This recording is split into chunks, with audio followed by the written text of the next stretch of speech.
This is part of Ralph's house that I don't really cover actually, or not. I don't cover it enough. I mentioned before that I like to tune into Radio Cruncher's live stream on YouTube on Sundays, usually about 2 o'clock in the afternoon. He goes through to about 6, and generally radios that he repairs. But the logic applies to any electronics really. I don't necessarily work on radios. Sometimes I do. There's a drawer full of small LED drivers. Alright, Dremel bits. What have we got in here? MP3 sound cards. This is when you get an opportunity to look in Ralph's drawers. Well, it doesn't stop there, it just goes up the top. On and on and on. Any woman watching this is thinking, oh no, I don't want any of that in the house. Well, tough luck, it is in the house. So what are you going to do about it? My hallway looks so cool in the evenings. And everyone who sees it says, oh, I like that. It's very inviting. And these lights are all powered by solar from outside, so I don't use any mains electricity. Right, well, how are we getting on with the workshop? Well, if you remember on the last video I did of this room, this is the indoor workshop. I've got most of it done now, but I've got to get these sockets chased in. And someone said, why have you painted the walls when you've got to chip it all off again? Because that was about finding any low spots, high spots, and generally it's like a mist coat really, so it's not really a bother. Did that one. That one's all got to be smoothed off. Today I put in that one, and by the way, I've run all my cabling conduit. I was talking to a friend of mine, Richard, who said, nah, just plaster over it. I don't like plastering over cables, because if you want to do something with the wiring later on, it's a pain in the neck if it's all plastered in, because you've got to chisel it all off again, haven't you? So I've run it all in conduit. That's the reason why I've done that. I just think, personally, it's the pro way of doing things. You see this, the coat hooks, you see those? I went to a school in Coventry as a junior school called Moseley Infants. I think that's what it was called, Moseley Junior School then.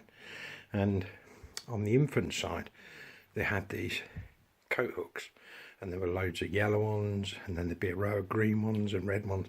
And as a small child, you knew that yours was a yellow peg or whatever. And when the school was demolished, I actually managed to get a row of these. Really pleased to got those. And at some point, they're going to feature in Ralph's house, all made of aluminium on a big piece of steel. It'll probably take a bit to loosen the screws on. Anyway, that's by the by. I've got to drop this radiator down so that I can paint behind the wall. It's not essential, but you know what I mean. You can kind of see around there, and there's bits of paper behind it that I still can't get off. So I really will have to take that off and then repressurise the central heating system. That shouldn't be too bad. I've also got this socket in.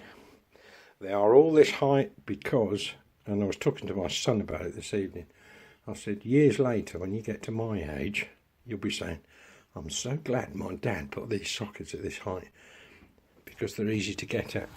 As you get older, trying to I mean, the original one was on the skirting, don't know if you remember that.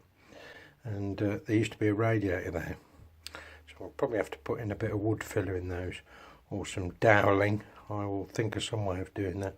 Fill up those holes. So I've chased these in, and then I've got to run the rest of this cable round the corner and into the consumer unit, and then we will have power in this room. So that's kind of where I am this evening. It's about, well, it's about 11 PM I think now. And I've stopped because when you're doing this kind of work, as well as being exhausted, I actually wore myself out today. I had to go and lie down for about 2 hours afterwards, simply because when you're chasing these out, it's a bolster and a lump hammer, isn't it? And well, there's a few ways you can do it, but I find that's the cleanest way. It's just very tedious. Lucky enough I didn't smack the back of my hand doing it, but anyway, I've got those in. Allow about a week and they'll have dried off. I'll get everything nice and smooth, make sure it's smooth. I might need a little bit of polyfiller just to smooth it out. I will see when I get to that. I've decided I'm going to try and get, because there used to be a chimney breast here in the middle, there was only ever a bit of skirt in there and another little bit at the other end. There was never a complete piece. It's obviously been removed, isn't it? Well, it wasn't there if there was originally a chimney breast. But I have found that you can still get this skirting from a place called Cradley Heath, isn't it? Part of Birmingham, I think. They do it, or at least they do a good reproduction of it at exactly the same dimensions. Having said that, I keep looking on Facebook Marketplace because you never know what's going to turn up. I've bought all kinds of things that way and saved myself a small fortune. Otherwise, if I buy that section, I'm looking at 30-40 quid to replace that. And yeah, I could, well, I may still do that. I could just use, you know, a plank basically, and as long as it's the same height as that, perhaps nobody would notice. I don't know. I really haven't made the decision on that. So, yeah, that's what we are. And also, when the guy who fitted my central heating, I said to him, because he said, do you want another radiator here? And I said, no, it'll only need a small one in here. And I was right, it's just really just take the chill off the room. Because by the time we've got computers in here and everything else, it will be quite warm. Oh, I can't see, it must be under the next board. But the central heating pipes, I said, can you take them up to here and then just cap them? He said, oh, right. So I said, yeah, well, I may want to continue that. I may decide at a later point to put a rad in the kitchen, or I may decide to put a rad here, which I can do now the central heating's in. This is a good thing about doing maintenance during the day. I get a lot of different tasks. I never know what I'm going to get hit with, quite honestly. But it's quite useful when you're doing this kind of work, because I'm not particularly daunted by it.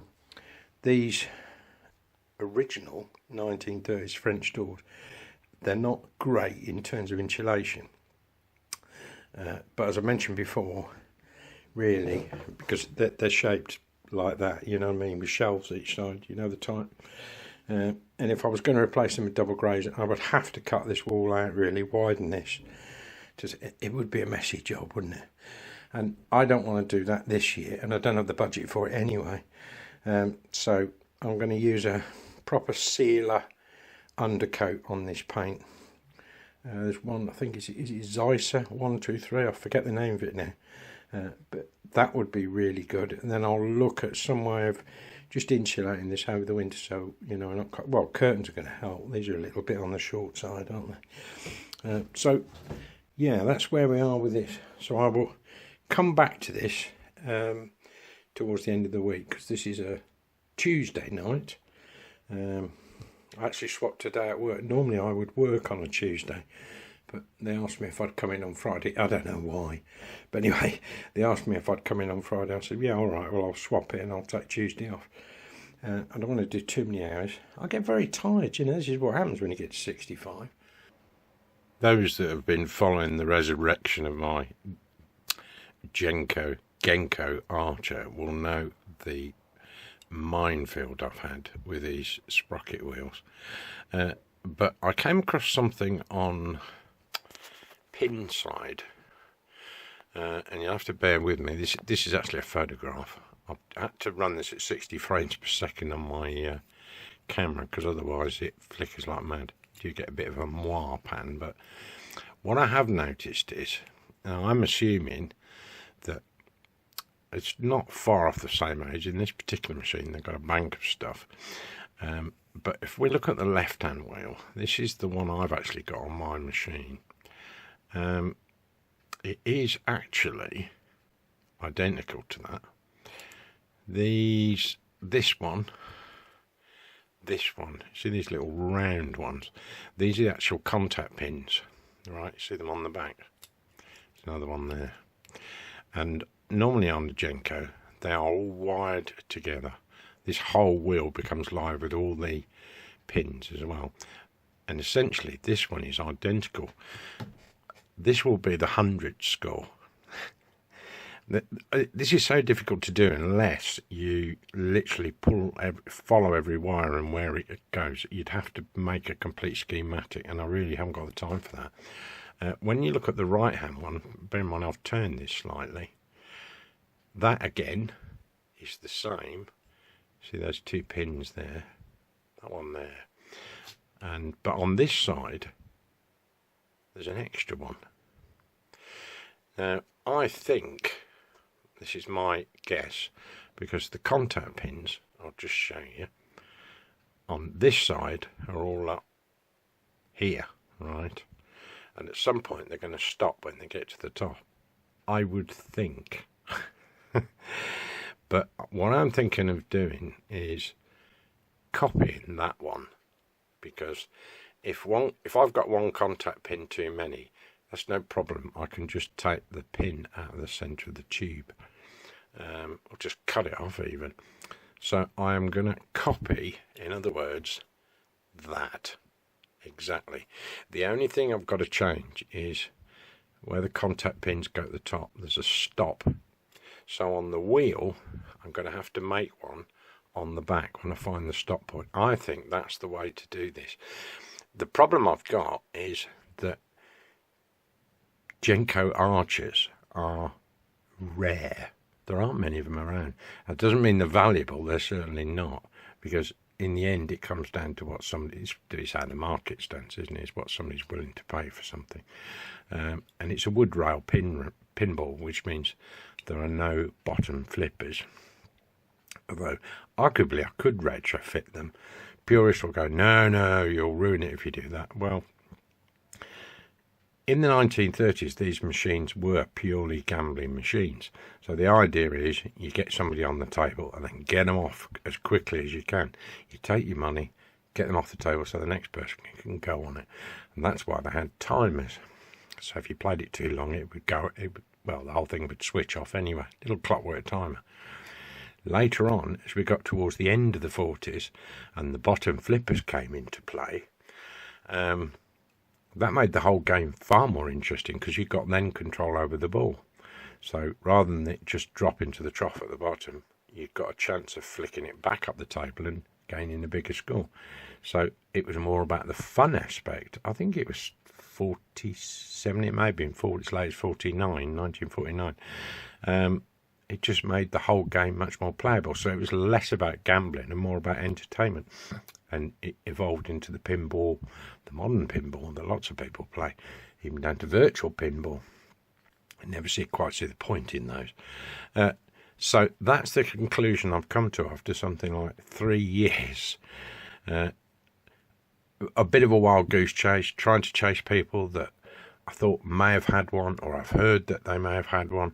I know that there was one in the Pinball Museum in France. Unfortunately, the original curator of that died. His family have taken it over, but having gone online on their virtual tour of the Pinball Museum, I no longer see the Genco Archer. So either it was sold or it's faulty and it's sitting in storage. I don't know. I never did get a reply. I've even tried translating it into French before I send it, see if I got any better help. No. I've had people promise, oh, I've got one, and then when you actually come to look, they haven't at all. And I've got no reference material. There's also no schematic. So I think this is the only way forward. And as you know, a new wheel has now been made which works. The only thing it lacks is the pins. So that's what I'm going to progress on to. I'm going to start making the brass tubes that go through the middle of this, solder it and start making the contact pins, because otherwise I'm going to make no progress on this machine at all. And what I don't want it to do is end up sitting in a loft for years later, my family to pull it out and just say, chuck it on the bonfire, and who can blame them? So it would be much better if I just concentrate on copying the original wheel and then work out where the stop point is, so it can't go past that particular point when the contacts run out. So that's where we are. So if you ever come across one of these Gencos, food for thought. But this one does have 4 contacts. I don't see why you'd need 4 contacts, but I'm sort of minded to drill all 4 holes anyway, just in case. But just fit 3 contact pins, put it in, test it and see. So once this gets to 900, the next score it would make, it would clock 1 on here, which will be 1,000, and then this presumably would then reset back to 0. I'm guessing that's how it works, but a very novel way of scoring in it. But this is the fun part of electromechanical. And part of my thinking about this is the way these manufacturers put their pinballs together. Genco obviously came up with this idea, right? They all vary a lot, you know, across all the different makes. But the Gencos used these wheels a lot in the 1930s. They later changed things a bit and kind of combined the 2 wheels into one. I think that's basically how it worked. Either way, they've got far more contacts on it, so that would make sense. But the reason why I've come to this conclusion is I think if I was a manufacturer, I wouldn't go to a lot of trouble making different contact wheels for the game. It would be easier, wouldn't it, to have a almost standardized wheel, and if you've got to make any variants, make the changes in the actual contact pins behind this wheel, rather than have to mess about and deciding where all the contacts go. There does seem to be this sort of, I suppose the ultimate standard would be those 2 and that one and another one which isn't on this one there, so you've got 4. That would be the most amount of pins you'd got on a Genco, and so therefore I think Genco probably only made the basic 1 wheel, and I'm trying to look for something probably that isn't even there. So that's what I'm going to do. We will make a copy of this exact wheel. I'm not going to be doing it in this week's Raoul's house because I've got a lot of other, well, I've got a lot of Raoul's house to do, to be quite honest. But when I return to this on a more quieter moment, hopefully you will see the new wheel with the copper tubes, and it won't look identical to this. Well, the layout will be, but the way I've got to solder it, you see, they've crimped these in place. And that's how they fitted him. Can you see? It's swelled up at the bottom. They've literally crimped them in. When I do mine, because the whole wheel is made of copper rather than copper coated, I'm going to solder them to this big plate. And then, as I say, the only thing I've got to do is make some kind of stop. I think it's that one. It's quite a thin piece of metal, and as it gets to the bolt at the top, it just touches against it and the contacts can't go any further. I think that's really what I've got to do. In the absence of anything else, and as I say, there are no schematics for Gencos, they're just so old. There's certainly no one alive that made them, and as I mentioned earlier, the Genco Archer is quite a rare wood rail machine. I only know of possibly 2 others in the world. I've been across all the American forums, and they're big collectors out there, but they actually sell very cheap in the States. Well, I'd say cheap, you know, a couple of $100 they can buy a wood rail, you know, which is nothing, is it, in UK currency? But here, there was one guy that's got one in the UK. It's Tramp's Prop Hire. He's got one, but he wants about, I don't know, over 2,000 for that, which may be right on the UK market. But I'm not going to spend £2,000 on a pinball just to find out the pin configuration of these. We'll come back to this at another point. Anyway, thank you for watching. Oh, and don't forget to subscribe.